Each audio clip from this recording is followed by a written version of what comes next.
Something is very wrong. কেন? এখানকার যে সেকেন্ড ম্যান আছে, ফারুক নাম, হ্যাঁ, উনি আমার সঙ্গে খুব সম্মান করে কথা বলেন। ওনার কথা বলার ভঙ্গি থেকে মনে হয় আমি বিরাট কিছু। বিরাট কিছু তো বটেই।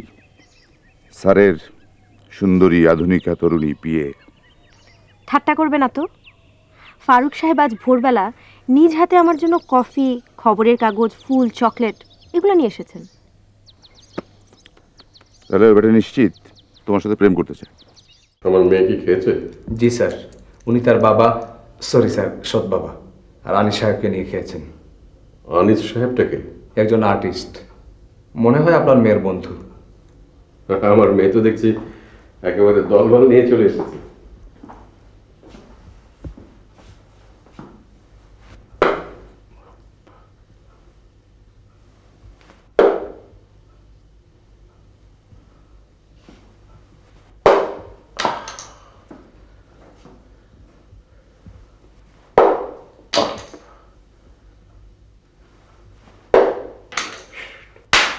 ও থাকছে কোথায়?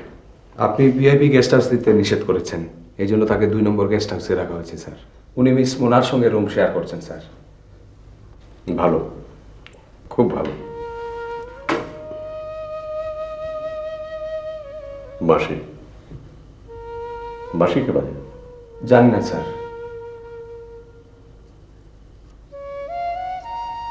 বাহ, বেশ ভালো বাজাচ্ছ তো।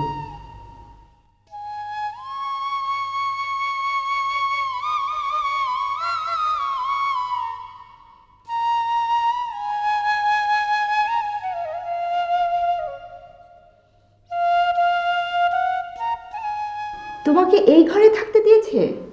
জি। অবশ্যই তুমি এখানে থাকবে না, আমি প্রাইভেসি পছন্দ করি। আমি কোথায় থাকবো? তুমি কোথায় থাকবে সেটা তোমার ব্যাপার, দ্যাটস নট মাই হেডেক। রাত তো অনেক হয়ে গেছে, এখানকার লোকজন কে কোথায় থাকে তাও তো জানি না। কেন এত কথা বলছো? আমি কি চলে যাব? অবশ্যই।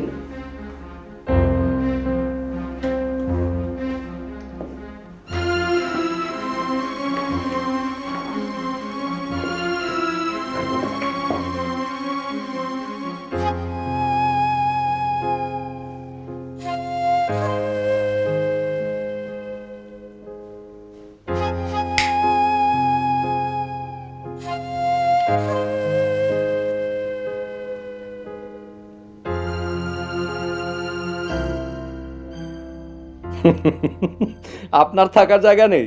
জি না। আপনি হাসছেন কেন? এত বড় কমপ্লেক্সে অফ অল পিপল আপনার থাকার জায়গা নেই? এটা কি এতই হাস্যকর ব্যাপার? খুবই হাস্যকর। কাইন্ডলি বুঝিয়ে বলবেন হাস্যকর কেন? 2-1 দিনের মধ্যে আপনি নিজেই বুঝতে পারবেন, তখন আপনিও আমার মতো হাসবেন। আপনি চলে যাচ্ছেন কেন?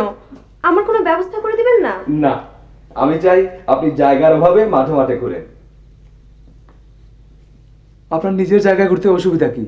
নিজের জায়গা মানে? আপনি কি বলছেন আমি কিছুই বুঝতে পারছি না।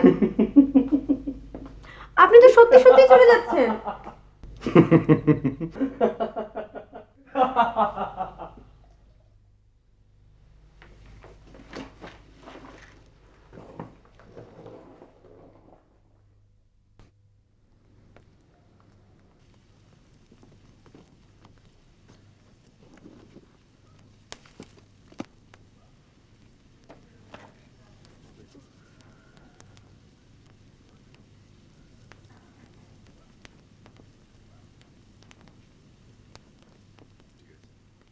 আমার মেয়ে থাকার জায়গা না পেয়ে মাঠে মাঠে ঘুরে বেড়াচ্ছে?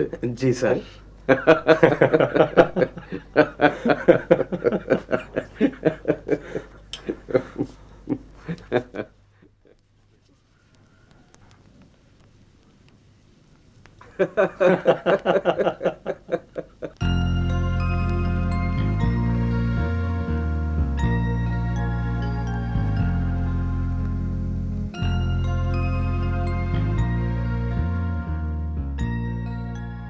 কি বললেন? এই জায়গা জমি বিষয় সম্পত্তি সবকিছুর একমাত্র ওয়ারিশান আপনার ছেলে? আপনি আমার বন্ধু মানুষ, তাই আগে থেকে আপনারা জানায় রাখলাম। বলে ভালো করেছেন, না বললে তো আপনাকে রিটায়ার্ড অ্যাসিস্ট্যান্ট হেডমাস্টার হিসাবে দেখতাম, কোটিপতির বাবা হিসাবে দেখতাম না। আপনার কাছে আমি আগে যেমন এখনো তেমন। আপনার কাছে আমার একটা আরসি আছে। জি বলেন। কোটিপতির বাবার আরজি? বাপ রে বাপ। মিতা, আমার ছেলে তো আর এসব দেখে শুনে রাখতে পারবে না, বুদ্ধি শুদ্ধি কম, সব কিছু আমারই দেখে রাখতে হবে। আপনি কেবল আমার একটু সাহায্য করবেন। অবশ্যই সাহায্য করব। বিনা বেতনে না, ভালো বেতন দেব। না, বেতন লাগবে না, সুন্দর জায়গা, থাকার একটা ঘর দিলেই হবে। মেয়ের বিয়ে হয়ে যাবে, আমি একা মানুষ। আচ্ছা, আমার ছেলের সাথে আপনার মেয়ের বিয়ে হলে কেমন হয়? ছেলের মানসিক বিকাশ ঠিক মতো হয় নাই, কিন্তু ছেলে ভালো, অতি ভালো। এই মিতা, আপনার ছেলের সাথে আমার মেয়ের বিয়ে দিতে আমার কোনোই আপত্তি নাই। মাশাল্লাহ মাশাল্লাহ। কিন্তু ওই আমার মেয়ের একটা ছেলেকে পছন্দ, ছেলেটা এখানে চলেও এসেছে। ওই যে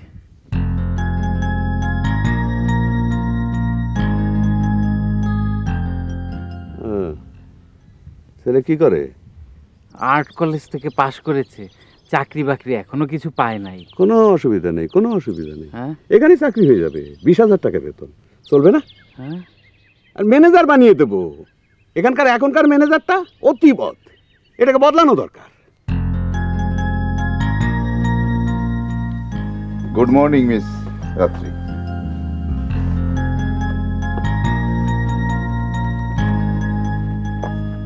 সুপ্রভাত। কি একটু বাগানের দিকে যাবেন নাকি পুকুর পাড়ে যাবেন? কোথাও যাব না, তোমার সঙ্গে সিরিয়াস একটা ব্যাপার নিয়ে আলাপ করতে এসেছি। কি ব্যাপার? Something is wrong, something is very wrong. কেন? এখানকার যে সেকেন্ড ম্যান আছে, ফারুক নাম, হ্যাঁ, উনি আমার সঙ্গে খুব সম্মান করে কথা বলেন। ওনার কথা বলার ভঙ্গি থেকে মনে হয় আমি বিরাট কিছু। না, বিরাট কিছু তো বটেই। স্যারের সুন্দরী আধুনিকা তরুণী পিয়ে। ঠাট্টা করবে না তো। ফারুক সাহেব আজ ভোরবেলা নিজ হাতে আমার জন্য কফি, খবরের কাগজ, ফুল, চকলেট এগুলো নিয়ে এসেছেন। তাহলে বেটা নিশ্চিত তোমার সাথে প্রেম করতে চায়। তোমার সঙ্গে সিরিয়াস কোনো ব্যাপার নিয়ে আলাপ করার কোনোই মানে হয় না।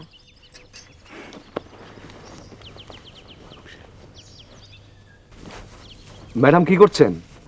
কিছু করছি না। দুপুরে কি খাবেন বলুন তো? আমি যা খেতে চাই তাই ব্যবস্থা করবেন? Of course, you name it. May I know why this extra attention? আপনি হাসছেন কেন? I am so confused. আপনার কনফিউশন দেখে আমার ভাল লাগছে, এই জন্য হাসছি। আপনি নিষেধ করলে আমি আর হাসবো না, প্রমিস।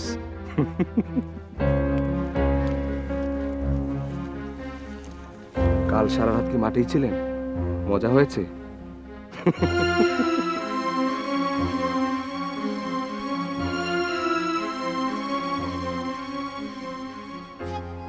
সকালবেলা বাগানে হাঁটছেন কেন?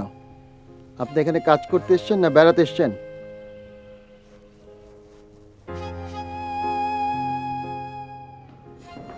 স্যার, আমার মেয়েকে পাঠান, সে আমাকে খবরের কাগজ পড়ে শোনাবে। জি আচ্ছা। সে কি আনন্দে আছে? জি না, উনি কনফিউজড অবস্থায় আছেন স্যার। ওনার কনফিউশন অতি দ্রুত দূর করা উচিত বলে আমি মনে করি স্যার। কিভাবে কনফিউশন দূর করবো? তাকে ডেকে বলবো যে তুমি আমার মেয়ে? জি, আপনি ও কারণে দেরি করছেন স্যার। এক কাজ করি, ওনাকে ডেকে আপনার কাছে পাঠাই, আপনি পুরো ঘটনাটা বলুন। গ্রামের থেকে একটা ছোট্ট গানের দল এসছে স্যার, আপনাকে গান শোনাতে চায়। আমাকে গান শোনাতে চায়? কেন, আমি কি গানের সমজদার? আপনি গান শুনে সবসময় কিছু টাকা পয়সা দেন, এটাই হচ্ছে মূল কারণ। পৃথিবী ঘুরে টাকার উপর স্যার। জানালার পাশে গান করে চলে যাক, তুমি ওদের কিছু টাকা পয়সা দিয়ে বিদায় করে দাও। জি স্যার।